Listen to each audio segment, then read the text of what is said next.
បាទសួស្តីពុកម៉ែបងប្អូនឥឡូវខ្ញុំនឹងធ្វើការបង្រៀនរបៀបដំឡើងកាមេរ៉ាអង់តែន3ប្រភេទអង់តែន3ដែលជាប្រភេទកាមេរ៉ាប្រើ app កម្មវិធី V38 Pro កាមេរ៉ានេះទីតាំងយើងអត់ Wi-Fi ក៏យើងប្រើបានបើយើងមាន Wi-Fi អានឹងកាន់តែងាយស្រួលហ្នឹងហើយរបៀបដំឡើងផ្ដើមដំបូងបងប្អូនធ្វើការរៀបចំកាមេរ៉ាឲ្យបានត្រឹមត្រូវសិនណាអញ្ចឹងបងប្អូនមើលកន្លែងទីតាំងដាក់ memory គឺនៅខាងក្រោមករបស់វាយើងគ្រាន់តែធ្វើការបវល់ចេះមកឃើញហើយអញ្ចឹង memory បងប្អូនយើងដាក់បែបនេះណាបងប្អូនមើលទីតាំងយើងដាក់បែបនេះហើយយើងរុញវាចូលទៅបងប្អូនបើសិនជាដាក់មិនត្រូវទេ memory ហ្នឹងយើងអាចដកចេញវិញបានទេបាទហើយយើងចុចឲ្យកាប់អញ្ចឹងទៅរួចរាល់យើងធ្វើការដកឌុយណាបាទយើងធ្វើការដកឌុយទីតាំងដកឌុយវាគឺនៅខាងក្រោយនេះបាទបងប្អូនដាក់មកស្គាល់វាចូលចាំបងប្អូនដឹងតែមានភ្លើងបងប្អូនបិទលេងនេះឃើញមានភ្លើងហ៎បាទអញ្ចឹងវាឲ្យភ្លើងហើយអញ្ចឹងបន្ទាប់ពីកាមេរ៉ារបស់យើងឲ្យភ្លើងរួចរាល់យើងចាប់ផ្ដើមមកទូរស័ព្ទដៃរបស់យើងវិញដល់ទូរស័ព្ទដៃរបស់យើងបងប្អូនធ្វើការ down កម្មវិធីនេះនៅកម្មវិធីដែលមានឈ្មោះថា V38 Pro បាទអញ្ចឹងពេលដែលបងប្អូន down រួចរាល់ហើយទូរស័ព្ទមិនថា iPhone មិនថា Android ណានៅបងប្អូន down កម្មវិធីហ្នឹងមកហើយបងប្អូនធ្វើការបើកវាមកហ្នឹងហើយអញ្ចឹងនេះវាដោយសារតែវាផ្សាយពាណិជ្ជកម្មអញ្ចឹងយើងរងចាំមួយផ្លេតហ្នឹងហើយយើងចុចសញ្ញាខ្វាយនេះមកបាទខ្វាយនេះមកគឺកម្មវិធីពេលដែលយើង down ហើយយើងនឹងបើកចេញឃើញដូចព្រីមបែបនេះអញ្ចឹងបងប្អូនធ្វើការ register ជាមុនសិនទើបអាចប្រើបានកម្មវិធីហ្នឹងណាអញ្ចឹងរបៀប register វាមានច្រើនជម្រើសឲ្យយើងអាច register ចូលតាម Google ក៏បានតាម Facebook ក៏បានតាម Apple ID ទូរស័ព្ទរបស់យើងក៏បានឬក៏មានថែមទៀតមាន Line មានអីទៀតណាអញ្ចឹងខ្ញុំចូលតាម Facebook ទៅវាងាយដោយសារទូទៅឥឡូវទូរស័ព្ទដៃអ្នកណាក៏មាន Facebook ដែរបាទអញ្ចឹងយើងគ្រាន់តែចុចសញ្ញាលេខបូកនេះមកហើយយកពាក្យ continue បាទយក continue មកហើយយើងយកពាក្យ continue នេះទៀតត្រូវចាំមក plate វានឹងឲ្យបាទនេះកាមេរ៉ាសម្រាប់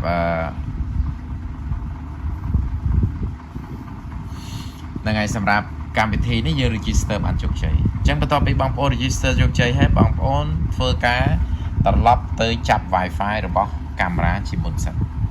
បាទរបៀបចាប់ Wi-Fi របស់កាមេរ៉ាបងប្អូនដូចចាប់ Wi-Fi អ៊ីនធឺណិតយើងធម្មតាយើងចូលទៅ setting យើងយកពាក្យ Wi-Fi ណាយើងយកពាក្យ Wi-Fi មកយើងមើល Wi-Fi ដែលមានឈ្មោះ MV លេខកូដរបស់វាគឺ79អញ្ចឹងយើងចង់បញ្ជាក់ថាវាជាក់ស្ដែង79មែនអត់នេះបងប្អូនមើល QR ខាងក្រោយនេះគឺកន្ទុយវា79អញ្ចឹងនៅពេលដែលបងប្អូនឃើញបែបហ្នឹងបងប្អូនចាប់ Wi-Fi វាមកហ្នឹងហើយចាប់ Wi-Fi វាឲ្យជាប់ឲ្យជោគជ័យសិនបានយើងអាចធ្វើការដំឡើងកាមេរ៉ាហ្នឹងបាននេះជោគជ័យហើយណាបាទជោគជ័យហើយបងប្អូនទៅត្រឡប់ទៅកម្មវិធីរបស់កាមេរ៉ាវិញបងប្អូនចុចបើកវាមកហើយបងប្អូនចុចលេខបូកចុចសញ្ញា add device នេះក៏បានចុចលេខបូកកន្លែងនេះក៏បានដែរ add device នេះគ្នាទេអញ្ចឹងខ្ញុំចុចលេខបូកនេះគ្រាន់តែចុចបែបហ្នឹងមកនេះយើងគ្រាន់តែយកទៅ scan QR នៅខាងក្រោយនេះ QR របស់កាមេរ៉ាជាការស្រេចហ្នឹងណាបាទនេះអត់មានពិបាកទេអញ្ចឹងមកយើងចុចកន្លែង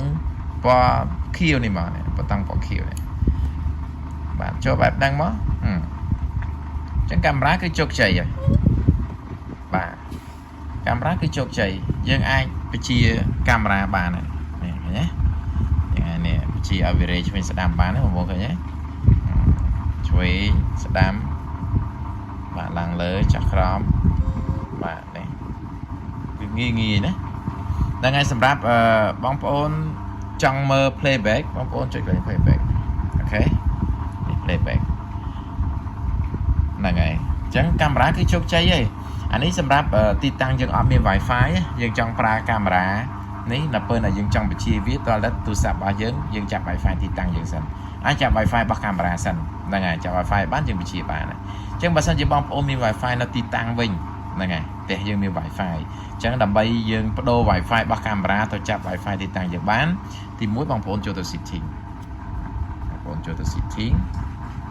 ហ្នឹងហើយចូល setting បងប្អូនចូលពាក្យថា network អូខេបងប្អូនចូលពាក្យថា network បងប្អូនយកពាក្យ Wi-Fi station mode នេះក្រោមនេះបងប្អូនចុចវាទៅហ្នឹងហើយចុចទៅវានឹងលេខតែ please select Wi-Fi នេះហ្នឹងហើយយើងចុចមក វានឹង find Wi-Fi របស់យើងវាស្វែងរក Wi-Fi អញ្ចឹង Wi-Fi មើលឈ្មោះមួយណាជារបស់យើងអញ្ចឹងរបស់ខ្ញុំខាងក្រោមគេនេះខ្ញុំគ្រាន់តែចុចមកហើយវាយ password ទៅដោយសារនេះខ្ញុំធ្លាប់វាយរួចវាលេច password auto ណាតែបើបងប្អូនអត់ទាន់មានទេបងប្អូនវាយ password Wi-Fi ទៅអញ្ចឹងបន្ទាប់មកបងប្អូនយកពាក្យ confirm មកកាមេរ៉ាវានឹងប្រាប់ថា Wi-Fi connecting លើកទី1អញ្ចឹងយើងនៅឲ្យស្ងៀមសិនយើងរងចាំវាប្រាប់ថា Wi-Fi connection លើកទី2បានជោគជ័យបើសិនជាវាប្រាប់តែម្ដងហើយលើកក្រោយវានិយាយផ្សេងពី Wi-Fi connection បានន័យថាយើងដាក់ password របស់ Wi-Fi ហ្នឹងខុសហើយអញ្ចឹងយើងអាចសាកបដូរម្ដងទៀតដើម្បីបដូរម្ដងទៀតយើងទៅចាប់ Wi-Fi របស់កាមេរ៉ាហ្នឹងហើយបញ្ជាឲ្យចូល setting សាជាថ្មីមួយសាទៀតដូចខ្ញុំរៀបរាប់វីដេអូនេះវាប្រាប់ Wi-Fi connection លើកទី2អញ្ចឹងបន្ទាប់ពីជោគជ័យហើយទូរស័ព្ទបងប្អូនតើណាក៏អាចមើលបានដែរនេះយើងបញ្ជាបានគ្រប់ពេលណាហ្នឹងហើយយើងបញ្ជាបានគ្រប់ពេលអត់មានបញ្ហាអីទេហើយសម្រាប់ playback play អីគឺនៅឡើយនេះចង់មើលទិន្នន័យដែលវា record ទុក memory ហ្នឹងអីណាអញ្ចឹងបងប្អូន complete ចូលទៅក្នុង setting ហើយបងប្អូនមើលកន្លែងពាក្យ record setting នេះដើម្បីយើងចង់ដឹងថាកាមេរ៉ាយើងទទួល memory ដែរអត់អញ្ចឹងដល់ពេលដែលឃើញរូបរាងបែបនេះបានថាកាមេរ៉ាទទួល memory ហើយបានថាស្គាល់ memory ហើយអញ្ចឹងបើសិនជាវាឃើញអាគ្រីសខៀវនេះដល់បែបនេះណានេះកន្លែង continue record នេះណាបងប្អូនកុំភ្លេចបើកវាផងនេះចុចបើកវាឲ្យចេញខៀវអញ្ចឹងមកបានកាមេរ៉ាវាដំណើរការ record ឲ្យយើងរហូតបានអញ្ចឹងសម្រាប់កម្មវិធីបន្ទាប់នៅក្នុង function នេះបងប្អូនអាចរៀនប្រើវាទៅអត់បញ្ហាទេណាហ្នឹងហើយយើងអាចរៀនប្រើវាទៅវាមានស្អីខ្លះនេះវាមានឲ្យវារេអូតូតាមមនុស្សអីខ្លួនឯងហ្នឹងបងប្អូននេះទៅអានេះសម្លេង speaker យើងចង់និយាយចង់អីបាទអញ្ចឹងអរគុណច្រើនបងប្អូនជម្រាបលា